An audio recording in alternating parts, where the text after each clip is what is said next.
Hey guys, and welcome back. So let's take a look at the geometry here. I'm going to use the low res for now. Let's go back to the material and let's create a material surface builder, and let's call this inf shader, or actually just inf. And we can use the principled shader, it's fine. And let's create a compute lighting layer, and we want the out F. Let's just connect these guys in case we wanted to do something with Ray's algorithm. Okay, so I'm going to turn off the reflection. I don't need any reflection here, just diffuse, and let's set this to 0.8, 8, and 8.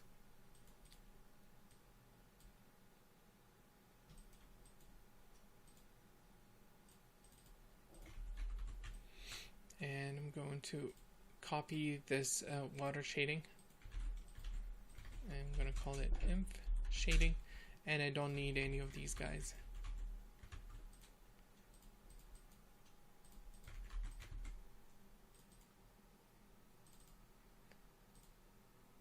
Okay, set this to 3, 3, and let's hit render.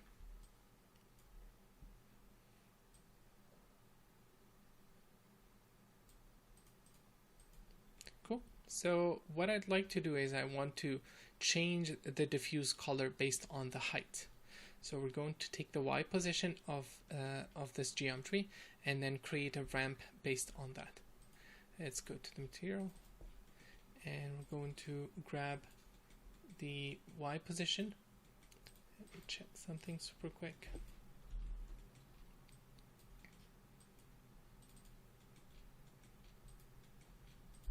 So we're going to take the surface position and transform that from the current space into the world space, because when we render, the mantra provides the surface position in a different space. So we're going to transform that into our world space. I'm going to take the surface position and convert it from current to world space. Okay, and then we're going to use the height, the Y position, which is in the second component of the vector, and let's just connect this to the diffuse color.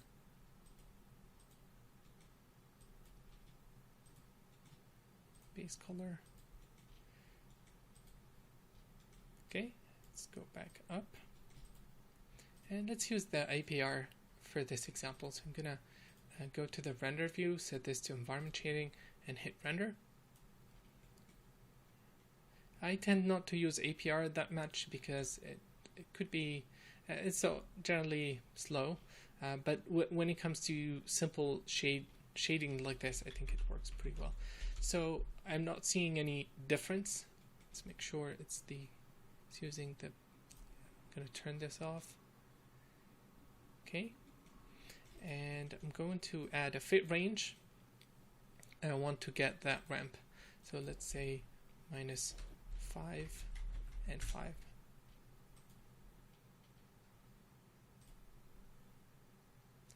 Okay, I'm not seeing any difference here.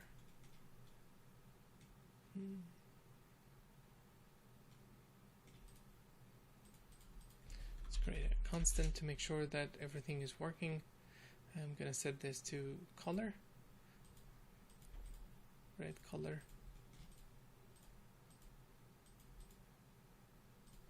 Okay, it looks like the geometry, the shader is not assigned to the geometry. So let's verify that.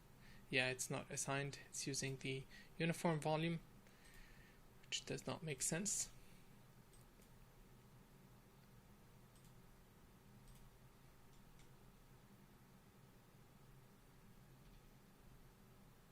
Okay, let me pause for a second, check what's happening, and then I'll return in a second. So the issue was that I loaded in a different geometry called the env, which didn't have the shader assigned to it, and it's present in my scene. So that was the issue, and I've changed this to the low res render inf geo, and everything is back to normal. Okay, So sorry about that. Let's continue. So I'm gonna plug in the base color. Okay, you can see now we're getting a change in the diffuse amount. There we go. And it's getting darker and darker.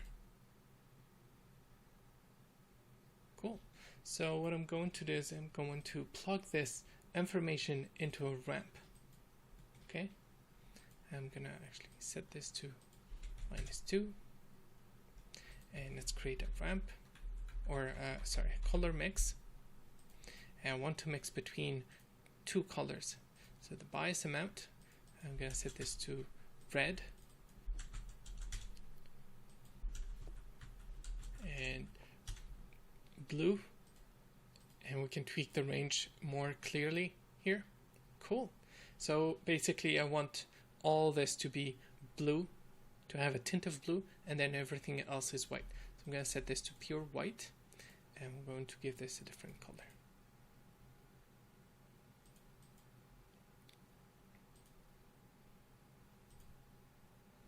Yep, something like that.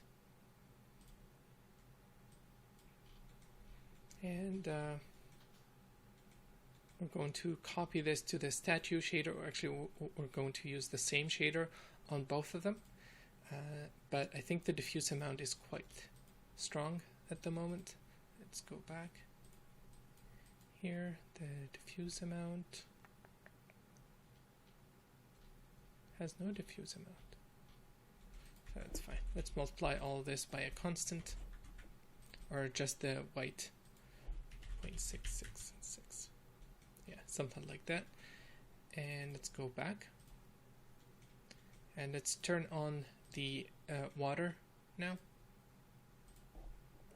I want the fluid mesh back.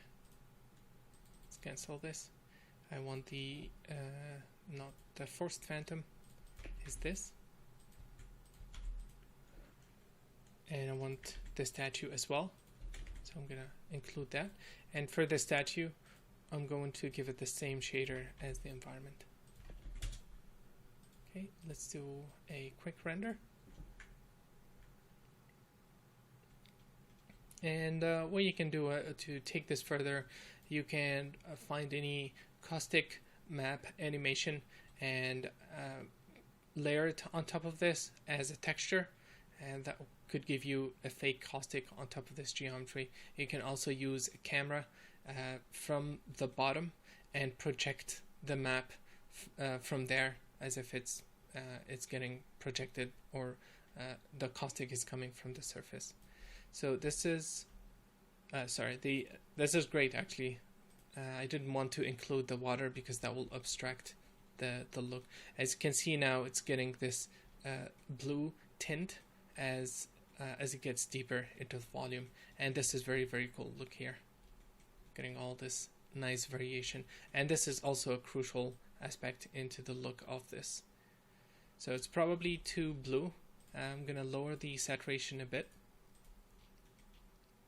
Okay, let's go back here. Yeah, that's something like that.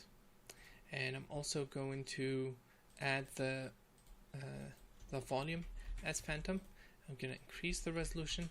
Actually, let's keep this as low res. Call this high res.